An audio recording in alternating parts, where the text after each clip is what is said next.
how can governments encourage social cohesiveness and people-centric communities? So allow me to zoom out a little bit more about the main challenge. The main challenge is that cities are growing by the day, and the rate of urbanization is not slowing down. Already half of the global population lives in cities, and by 2050, another 2.5 billion will be added to this number. That creates a lot of stress on governments and local authorities in providing the infrastructure, but not only the heavy infrastructure in terms of water, power, energy, sewage, but more on the soft side of the infrastructure, education, healthcare, a sense of belonging. The previous panelists all mentioned the sense of belonging. And the more we live in cities, the less we feel that we belong into the cities.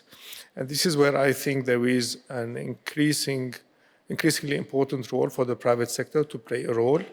We find ourselves a little bit more agile than the governments. We find ourselves a little bit closer to the communities in terms of gathering the data. Yeah. And this is where we think that the private sector can play a big role in shaping the future of the cities. You mentioned there, kind of on the periphery of all of those things that come together to make it successful. What have you witnessed? What is the biggest feedback you've got from communities that you've helped create then? So first, again, we need to create communities that have more sense of belonging.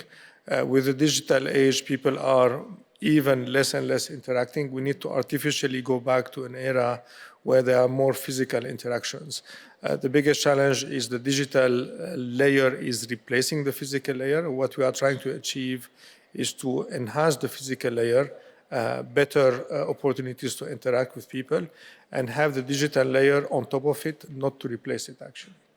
Amit, is that what you foresee as being a successful city structure in terms of creating this conducive place to innovation, harmony, and prosperity?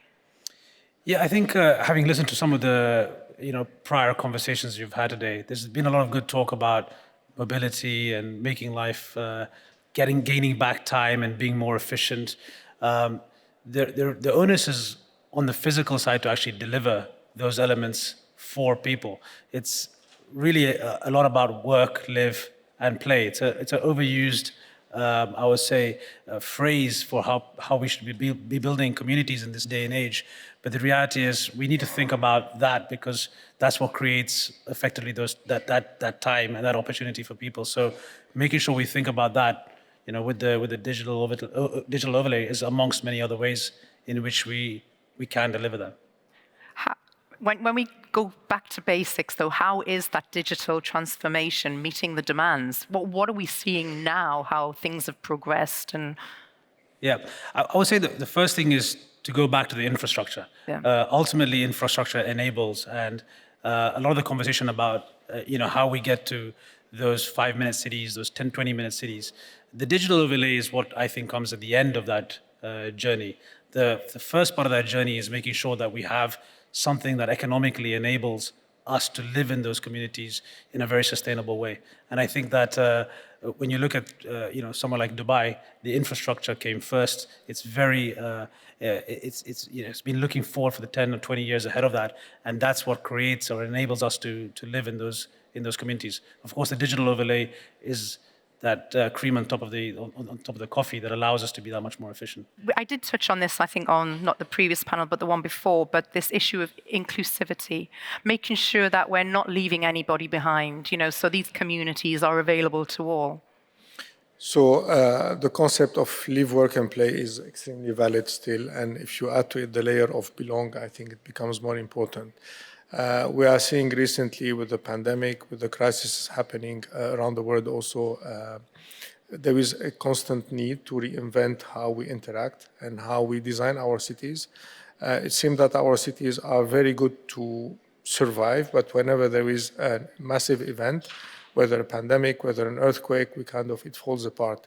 Yeah. I think there is a lot of work on that front, and inclusivity is only one component of that.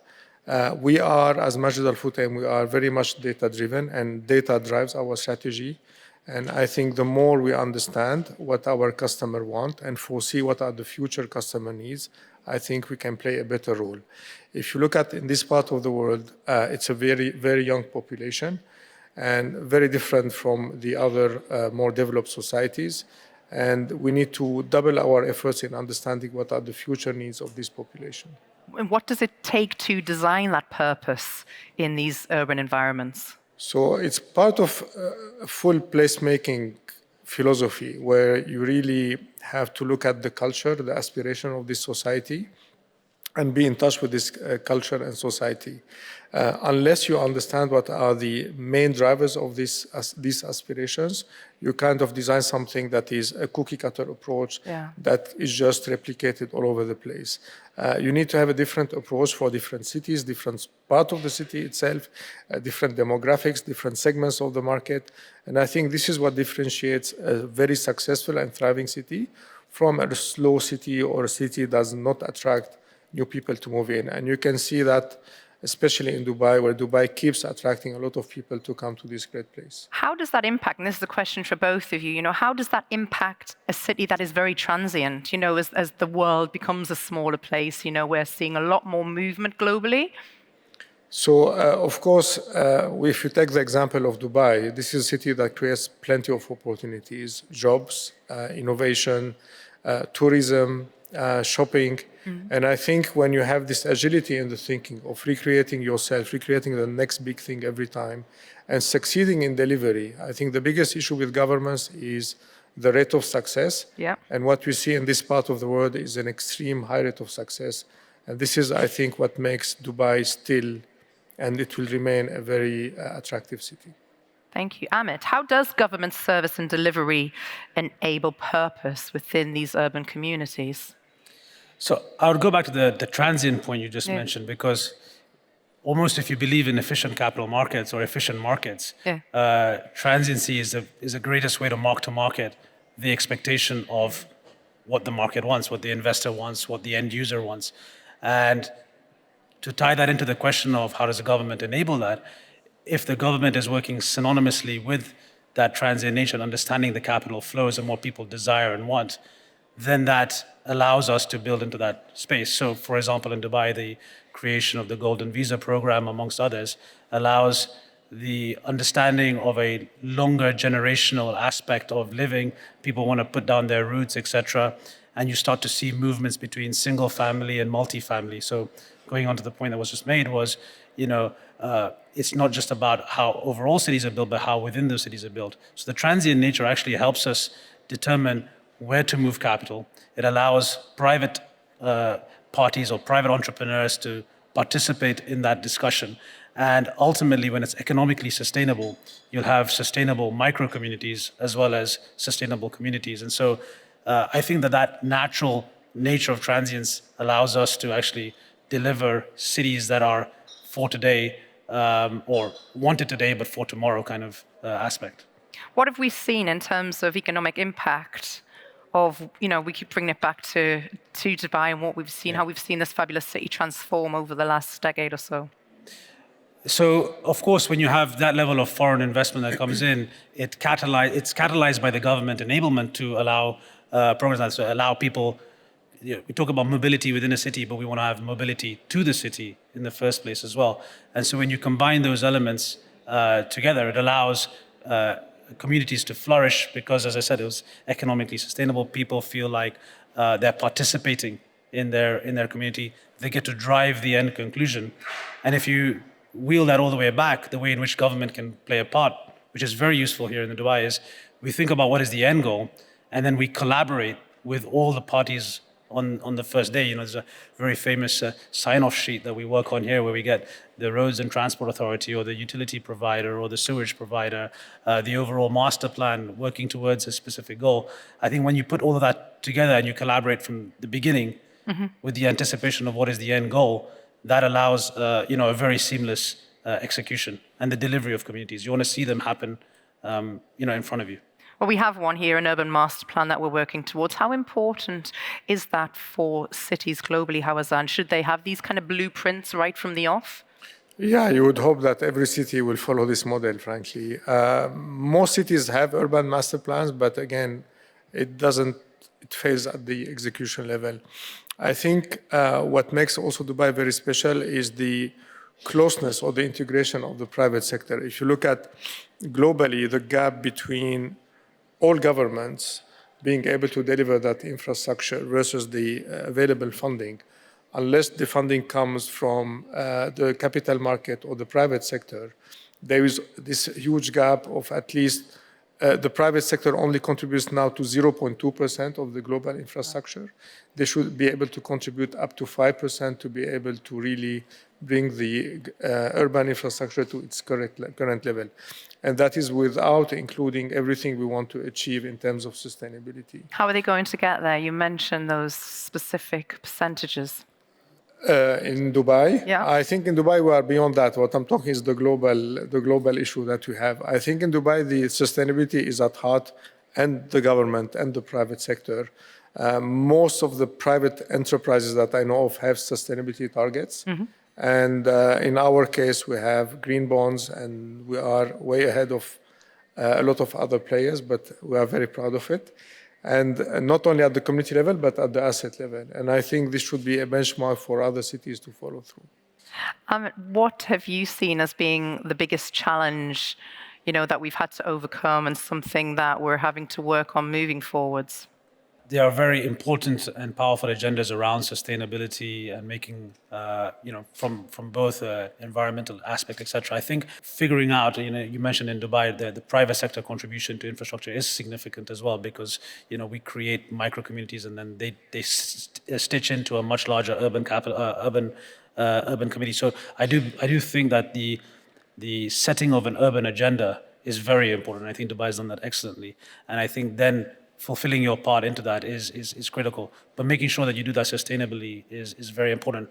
And that means you do need more private sector participation, not just in the infrastructure element, but in the actual development of the communities thereafter. So for me, the most important thing is to make sure that it's economically sustainable.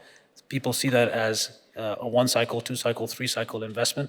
And when they feel that they can move through that, that will make it a much more achievable. So for me, that's the biggest element.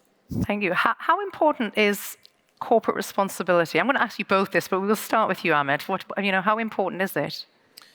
I think, when you're building communities, you have to think about all aspects of that community, as many people have discussed. But when we physically build it, I think we have a sense of that. It's about creating those public amenities. It's creating those, the areas for education, for entertainment, but having them work seamlessly together. It is a deep challenge, but I think understanding that at a fundamental level is very important when you're designing it physically. Once you get that right, the communities develop much deeper relationships amongst themselves, and we see the fruits of that labor later on. Hawazen, what are your thoughts on that? So it is embedded, I think, unless that every member of the community feels that he is part of that community and is thriving, you will have some disengagement. What we are working now, for example, on people who stay at home, how can we engage them in some voluntary work, something that can give back to the society. And what we see is really a high level of engagement, especially in this part of the world. People are willing to give back to society. And we need to leverage that latent power of people who are not working during the day. How important is it for, making sure that these urban communities we create are open to second generation families? It's not just what we're seeing. We talked about the transient community earlier. How important is that to make sure that people have that roots and they feel that they belong, that sense of belonging? It's a very elusive sense, and you have really to capture it. And I think what you can see from Dubai, people used to say on average 4 to 6 years.